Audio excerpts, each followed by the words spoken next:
আন্তর্জাতিক মহাকাশ স্টেশনে ২.৫ মাস ধরে আটকা পড়েছেন দুই নভোচারী। তাদেরকে আগামী বছরের ফেব্রুয়ারিতে পৃথিবীতে ফিরিয়ে আনার ঘোষণা দিয়েছে নাসা।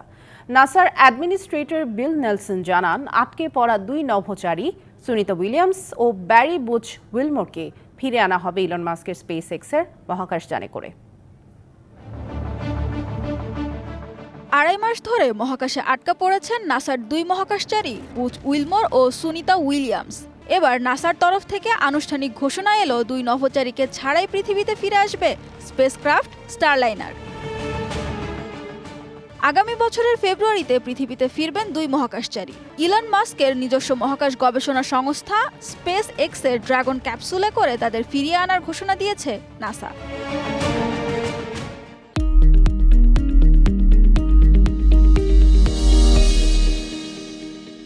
চলতি বছরের জুনেই আন্তর্জাতিক স্পেস স্টেশনে যান সুনিতা ও বুচ।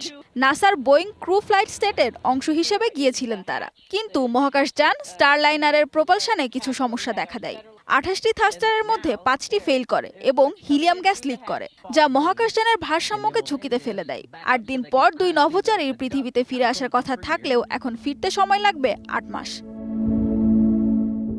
এই মুহূর্তে দুই মহাকাশচারীকে স্টারলাইনারে ফেরানো অত্যন্ত ঝুঁকিপূর্ণ, তাই পৃথিবীতে ফাঁকা মহাকাশযানই ফিরিয়ে আনার ঘোষণা দিয়েছে নাসা। নাসা সিদ্ধান্ত নিয়েছে বুচ ও সুনিতা আগামী ৯ ফেব্রুয়ারি পৃথিবীতে ফিরবে এবং স্টারলাইনারকে ক্রু ছাড়াই ফিরিয়ে আনা হবে। নিরাপত্তার স্বার্থেই এমন সিদ্ধান্ত নেওয়া হয়েছে। সুনিতা ও বুচ আটকা পড়লেও মহাকাশে থাকার জন্য খাদ্যসহ প্রয়োজনীয় সব ব্যবস্থা রয়েছে।